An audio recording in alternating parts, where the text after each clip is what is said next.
जय हिंद दोस्तों, आपके अपने YouTube चैनल जीएसपी निर्दोष दीक्षित में स्वागत है। दोस्तों, आज हम आपके लिए लेकर आए हैं इतिहास से संबंधित टॉप 20 क्वेश्चंस, जो कि इससे पहले कई बार प्रतियोगी परीक्षाओं में पूछे जा चुके हैं और आगामी परीक्षाओं में भी यह प्रश्न पूछे जाने की संभावना बहुत अधिक है। तो वीडियो अंत तक देखिएगा। शुरू करते हैं क्लास। दोस्तों, पहला प्रश्न है, भारत में अंग्रेजी शिक्षा की शुरुआत निम्न में से किसके द्वारा की गई थी? तो सही जवाब है ऑप्शन बी, लॉर्ड मेकाले के द्वारा। भारत में अंग्रेजी शिक्षा की शुरुआत लॉर्ड मेकाले के द्वारा की गई थी। अंग्रेजी शिक्षा लागू करने के लिए तत्कालीन governor general Lord William Bentinck के समय अंग्रेजी शिक्षा अधिनियम 1835 पारित किया गया था। बढ़ते हैं अगले प्रश्न के दोस्तों। अगला प्रश्न है, महात्मा गांधी को सबसे पहले राष्ट्रपिता के रूप में संबोधित किसने किया था? तो सही जवाब है ऑप्शन डी, सुभाष चंद्र बोस ने। सुभाष चंद्र बोस ने 4 जून 1944 को सिंगापुर रेडियो से संदेश प्रसारित करते समय महात्मा गांधी जी को राष्ट्रपिता कहकर संबोधित किया था। अगला प्रश्न है दोस्तों, प्रथम मैसूर युद्ध निम्न में से किनके बीच लड़ा गया था? तो सही जवाब है ऑप्शन ए, अंग्रेजों और हैदर अली के बीच। प्रथम मैसूर युद्ध अंग्रेजों और हैदर अली के बीच 1767 से 1769 के बीच लड़ा गया था। अगला प्रश्न है दोस्तों, भारतीय राष्ट्रीय कांग्रेस का प्रथम अध्यक्ष निम्न में से कौन था? तो सही जवाब है ऑप्शन बी, डब्ल्यू.सी. बनर्जी। भारतीय राष्ट्रीय कांग्रेस की स्थापना 28 दिसंबर 1885 को ए.ओ. ह्यूम के द्वारा की गई थी। कांग्रेस के पहले अध्यक्ष के रूप में कलकत्ता के व्योमेश चंद्र बनर्जी को नियुक्त किया गया था। बढ़ते हैं अगले प्रश्न की ओर। अगला प्रश्न है, महात्मा गांधी जी ने किस गोलमेज सम्मेलन में भाग लिया था? तो सही जवाब है ऑप्शन बी, द्वितीय गोलमेज सम्मेलन में। महात्मा गांधी जी ने 1931 में लंदन में आयोजित द्वितीय गोलमेज सम्मेलन में भाग लिया था। बी.आर. अम्बेडकर और तेज बहादुर सप्रू ने तीनों गोलमेज सम्मेलनों में भाग लिया था। बढ़ते हैं अगले प्रश्न की ओर। अगला प्रश्न है, हरिजन नामक पत्रिका की स्थापना निम्न में से किसके द्वारा की गई थी? तो सही जवाब है ऑप्शन बी, महात्मा गांधी जी के द्वारा। हरिजन नामक पत्रिका की स्थापना महात्मा गांधी जी के द्वारा 1933 में की गई थी और इस पत्रिका का संपादन 1948 तक जारी रहा। अगला प्रश्न है दोस्तों, भारत की स्वतंत्रता प्राप्ति के समय ब्रिटिश प्रधानमंत्री कौन था? तो सही जवाब है ऑप्शन बी, क्लीमेंट एटली। 1945 से 1951 तक इंग्लैंड के प्रधानमंत्री रहे और वह भारत की स्वतंत्रता प्राप्ति के समय ब्रिटिश प्रधानमंत्री थे। अगला प्रश्न है दोस्तों, महात्मा गांधी जी ने सर्वप्रथम भारत में सत्याग्रह का प्रयोग कहां किया था? तो सही जवाब है ऑप्शन सी, चंपारण में। महात्मा गांधी जी ने सन 1917 में बिहार के चंपारण जिले में पहला सत्याग्रह शुरू किया था। अगला प्रश्न है दोस्तों, भारत में डाक व्यवस्था शुरू करने वाला पहला ब्रिटिश गवर्नर कौन था?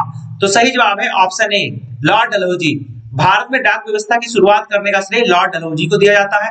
भारत में डाक व्यवस्था की शुरुआत 1 अक्टूबर 1854 को की गई थी। बढ़ते हैं अगले प्रश्न के दोस्तों। अगला प्रश्न है दोस्तों, भारत में सती प्रथा पर प्रतिबंध किसके द्वारा लगाया गया था?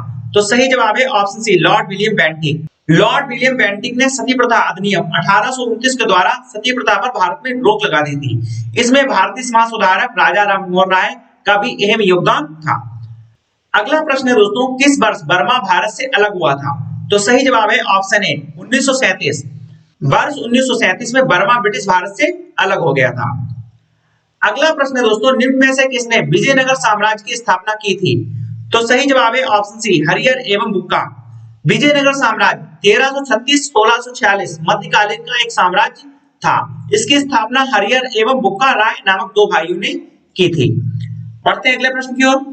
अगला प्रश्न है, भारत की प्रथम महिला शासक निम्न में से कौन थी? तो सही जवाब है ऑप्शन बी, रजिया सुल्तान।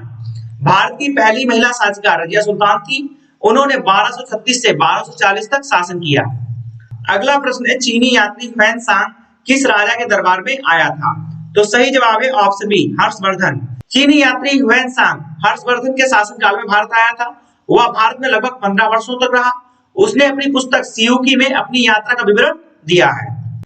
अगला प्रश्न है दोस्तों, टका या रुपया निम्न में से किसके द्वारा शुरू किया गया था? तो सही जवाब है ऑप्शन डी, शेरशाह सूरी। टका या रुपया शेरशाह सूरी के शासनकाल के दौरान शुरू किया गया था। अगला प्रश्न है दोस्तों, भारत पर आक्रमण करने वाला पहला मुस्लिम शासक निम्न में से कौन था? तो सही जवाब है ऑप्शन डी, भारत पर आक्रमण करने वाला पहला मुस्लिम शासक मोहम्मद बिन कासिम था। उसने 712 ईस्वी में सिंध पर आक्रमण किया था। अगला प्रश्न दोस्तों, कुषाण वंश की स्थापना निम्न में से किसके द्वारा की गई थी?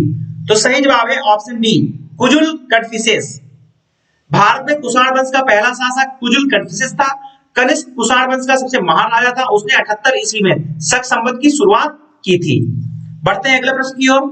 अगला प्रश्न है सिंधु घाटी सभ्यता के लोग निम्न में से किसकी पूजा करते थे? तो सही जवाब है ऑप्शन बी पशुपति की। सिंधु घाटी सभ्यता के लोग पशुपति या भगवान शिव की पूजा करते थे। अगला प्रश्न है दोस्तों निम्न में से किसके द्वारा राजतरंगिणी की रचना की गई थी? तो सही जवाब है ऑप्शन बी कल्लड़ के द्वारा। राजतरंगिणी की रचना कल्लड़ के द्वारा की गई है। इसमें कश्मीर का इतिहास वर्णित किया गया है। इस पुस्तक में अशोक के शासनकाल का भी वर्णन किया गया है। अगला प्रश्न है दोस्तों निम्न में से किस शासक को भारत का नेपोलियन कहा जाता है? तो सही जवाब है ऑप्शन बी समुद्रगुप्त। समुद्रगुप्त को भारत का नेपोलियन कहा जाता है। समुद्रगुप्त को यह उपाधि बीएस स्मिथ के द्वारा दी गई थी।